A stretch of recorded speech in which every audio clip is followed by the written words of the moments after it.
What if you spent your whole life not married? Not because something went wrong, not because you gave up, just because you chose a different road.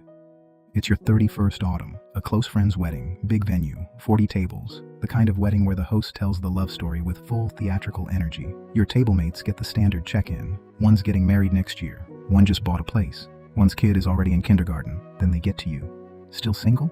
You smile. Take a sip of your drink. Yeah. The groom, a little too red, a little too loud, puts his arm around you. Wait, are you the only one at this table still flying solo? Come on, buddy. You clink glasses. He turns away. His wife catches his arm as he stumbles. You watch their backs for a moment, and a thought shows up. It's shown up before. It usually just passes through and leaves. But this time, it pulls up a chair. What if I never get married? You try to picture it. Yourself on that stage, a vague silhouette beside you. You picture buying a house, planning a wedding, changing diapers. You go through every detail, carefully, and when you stand in that imagined living room, your face is blank, not suffering, not refusing, just nothing there. Like waiting for a bus that was never going to come. Walking home after the wedding, you call your mom. Mom, I don't think I want to get married. A few seconds of quiet. Then, as long as you've thought it through, that's it. You stand under the street lamp after the call ends, feeling like you just made a very big decision. But the world around you didn't change at all. The wind is still wind. The road is still the road. No applause, no argument.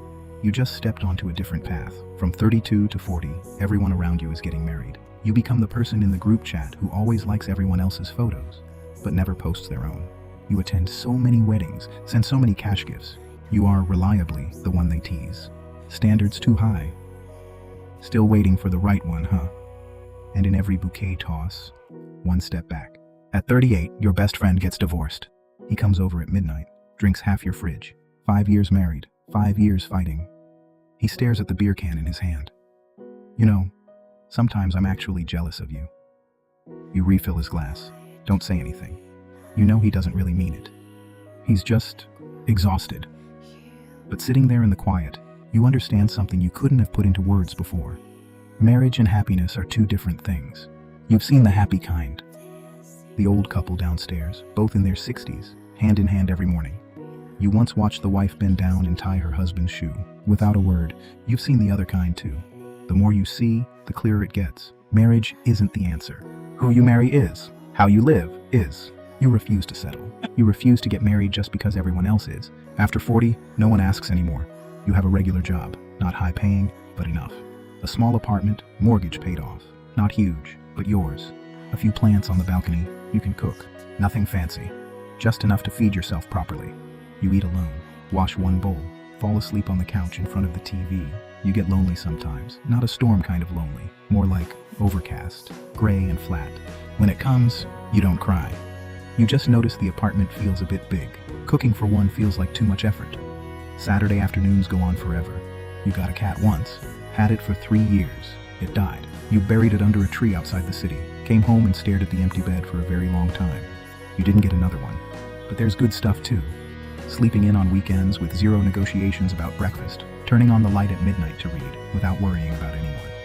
You save up and go places, snow-covered grasslands, sunsets over southern coastlines. You discover one real perk of traveling alone.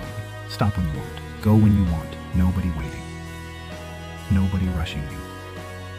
You learn how to be alone, without being bored by yourself. At 45, you run into a girl you had a crush on in college.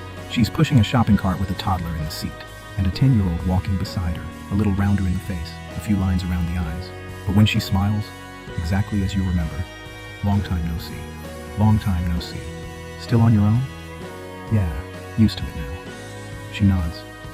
Doesn't say, you should really find someone.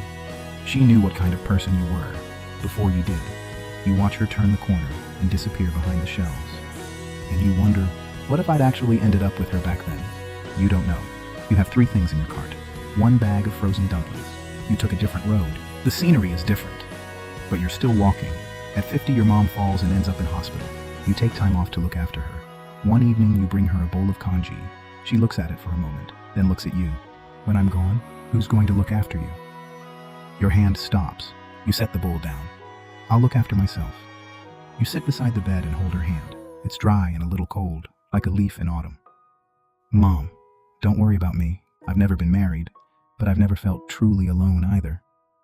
You're not completely sure that's true, but she nods. Pats the back of your hand. Retirement. The days get quieter. Morning noodles, afternoon park, watching strangers' kids run around. You help the neighbor's kid with their bag sometimes. They call you uncle. Then, years later, grandpa. You kind of like it. You start sorting through old things. Albums, letters, journals. You find an entry from age 31, one line. Made a decision today, not sure if it's right.